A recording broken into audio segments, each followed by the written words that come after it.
Hey, it's Ramsey Dewey over here in Shanghai, China. Welcome to another edition of Q&A with the Coach.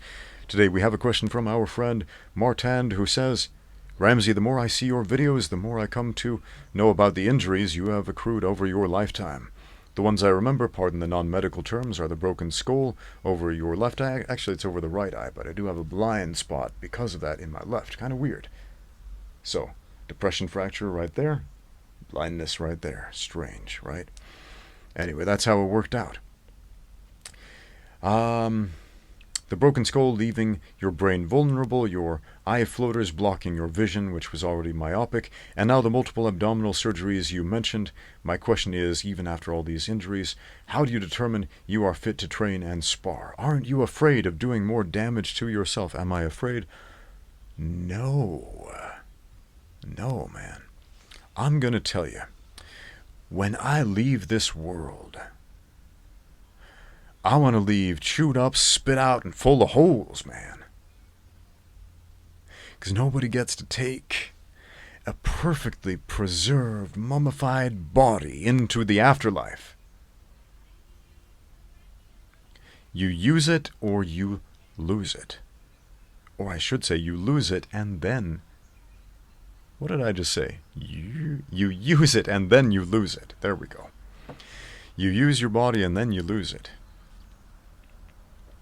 But yeah, I've had a lot more injuries than that, man.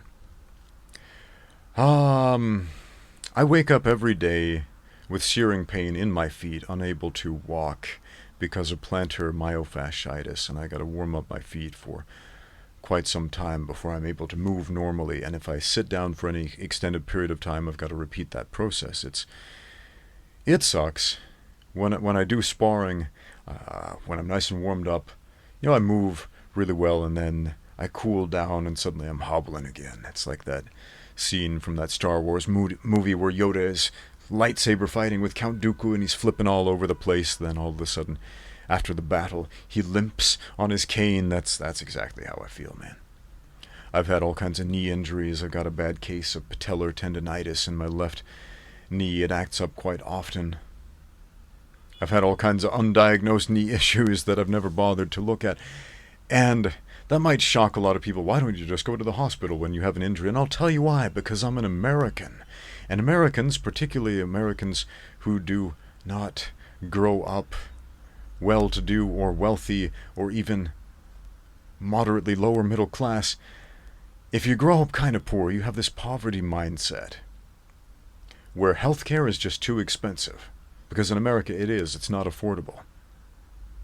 It's ridiculously overpriced, expensive. It's nonsense what they charge for healthcare in America. Now, I had this conversation with a Chinese friend of mine. I've lived in China for over 11 years now. And healthcare is super affordable here. If you need an x-ray, it's not going to break the bank. It's affordable. If you need an MRI, it's affordable. It's not expensive. If you need a medical opinion, if you need a doctor to take a look at you to prescribe you medicine, it's affordable. An average person with an average paying job can pay for this stuff. A poor person can afford to go to the hospital in China. It's not socialized medicine, shockingly, in communist China, as opposed to some other countries that have socialized medicine that don't have the label of communism. It's simply affordable healthcare. Weird, right? But even so, with all this affordable healthcare at my disposal for the last 11 years, I've very rarely gone to seek medical attention when I needed it. Why? Because I grew up with this poverty mindset of an American where I feel like I can't. Because I cringe at the thought of going to a doctor, not because I'm afraid of doctors, but because I have this post-traumatic stress syndrome from being bankrupt over hospital bills. And that sucks, man. That's not an experience I wanted to repeat again. But when I've experienced sickness or injury, my Chinese friends are just like, go to the hospital. Go see a doctor. And inside I'm like, I can't. It's too expensive. Even though logically, if I think through that, I know, yeah, I can totally go to the hospital. It's affordable. I have the money. It's not going to break the bank. I'm going to be fine. But mindsets are funny like that. When we have been hurt in the past, it is often very difficult to move beyond that pain. So getting back to your question about injuries, like, yeah, I've had some bad ones.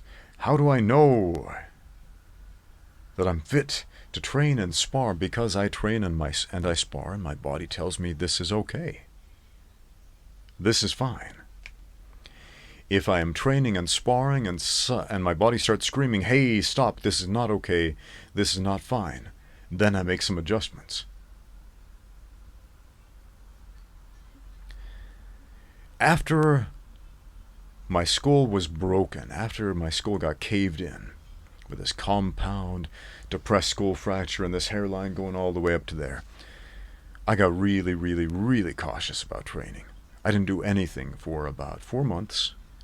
And then when I went back to the gym, it was pretty much just like pawing at the heavy bag, doing just really light exercises, not trying to exacerbate the problem. About 6 months in, I decided I would do some very, very light sparring. So I put on the thickest headgear I could find to prevent like any knuckles or anything going into the depressed skull fracture. And went really, really light with some friends of mine that I trusted to spar at a sustainable level. And even that was quite difficult. Like even just like taps on the head. Oh man, I was feeling that. I was like, yeah, I'm not ready yet. So I took some baby steps, until my body communicated the message, hey, this is fine. So that's where I'm at right now. Yeah, how do you know? Listen to your body. Develop your senses of perception, as high as you can. A lot of people, they get an injury, they go to a doctor and a general practitioner. General practitioners often give you terrible fitness advice in the name of recovery. And a lot of them will tell you, stop moving, stop exercising, don't do this, don't do that.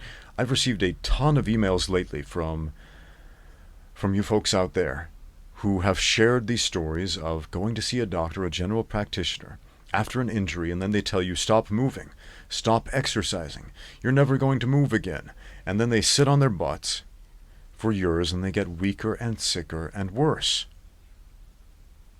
Whereas what they need to do is recuperate and get stronger and stretch and strengthen and build up the strength and the muscle and the tissue around the injury so that the injury doesn't repeat.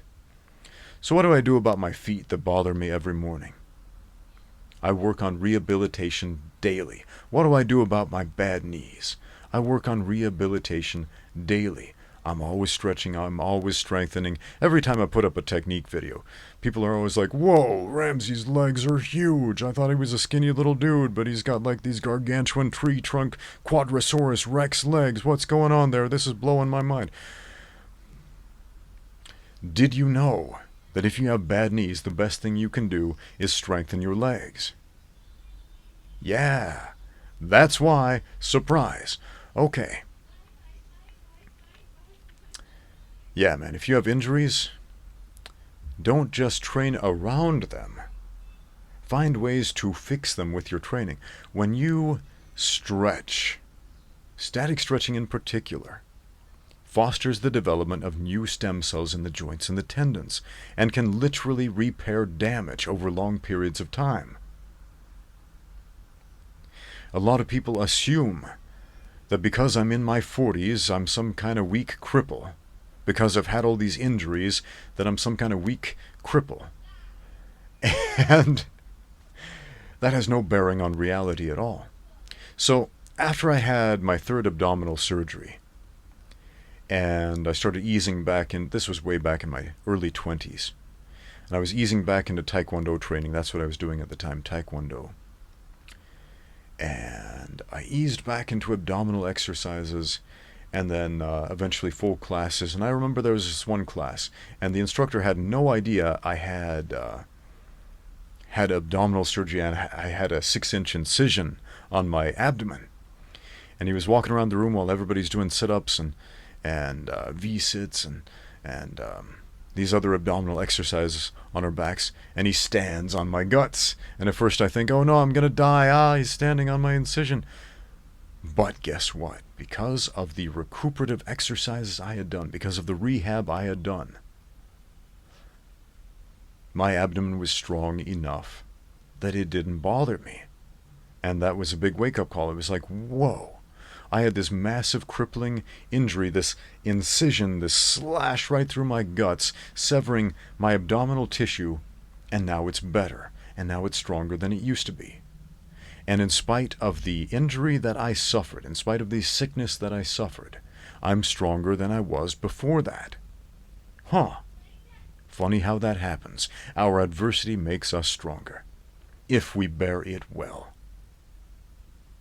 Thanks for watching. Now get out there and bear your adversity well and train.